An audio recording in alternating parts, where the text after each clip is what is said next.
Tutorial 2, Emotions and Values. On the top right-hand corner is the graphs window, which may be altered using the control window with the dramatic concepts.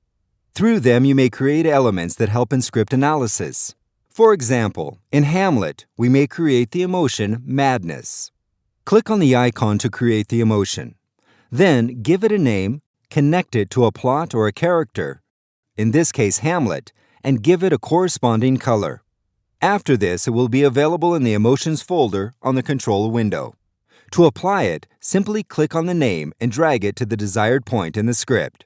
For example, to the moment Hamlet decides to follow the ghost of his supposed father. Then, at the moment in which he kills Polonius.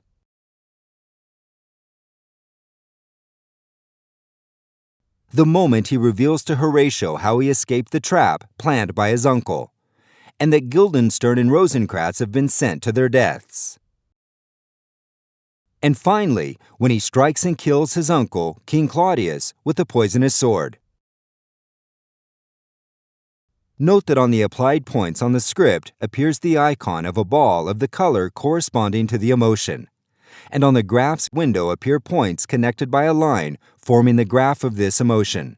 You may edit each point by clicking on the icon next to the script, where a bar appears with grades from 0 to 10, according to the intensity of the emotion, and a waste bin in case you want to erase that point. It is possible to alter the intensity directly on the graph as well. By clicking on the point, you will notice that the script goes directly to the place where it was applied.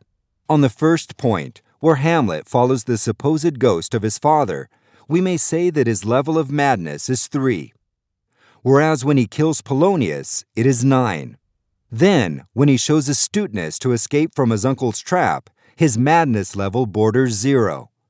And killing him in the final duel, when all is revealed, his madness level may be a 10.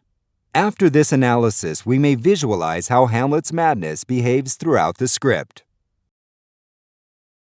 The creation and application of the values follows the same logic of the emotions. However, they vary from a negative value to a positive one, so the graph varies from -3 to +3, with 0 representing not the absence of values, but the tie between antagonistic forces. When creating a pair of values, place on the first space a negative value and on the second a positive one. In the case of Hamlet, vengeance and victimization are two opposing values, where victimization is the negative concept and vengeance is the positive one, as it is the protagonist's great objective. Each value applied in the script will be represented by a rhombus with the corresponding color next to the text.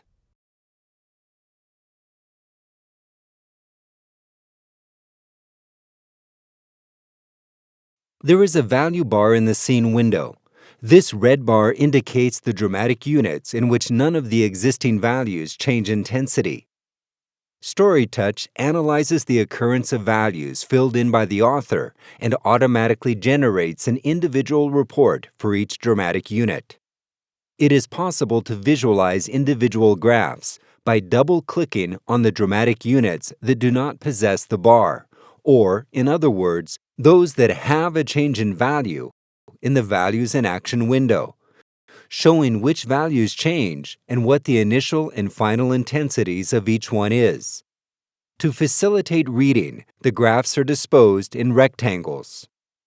If you want, you can apply this same type of visualization in the Graphs window as well. Just click on the button above.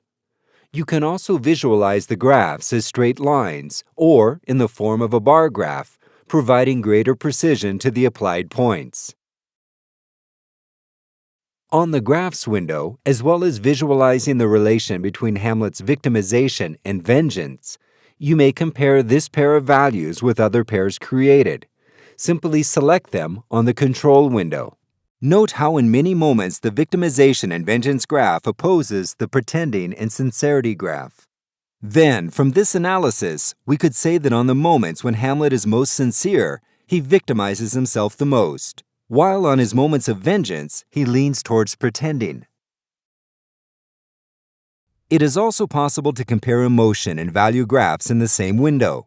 To do this, go to the Composed View tab, and in the Control window, select the values and emotions you wish to compare. For example, at a certain moment, we may notice that Hamlet's madness accompanies the pretending sincerity value. In this way, we may understand that the crazier Hamlet gets, the more sincere he becomes, and vice versa.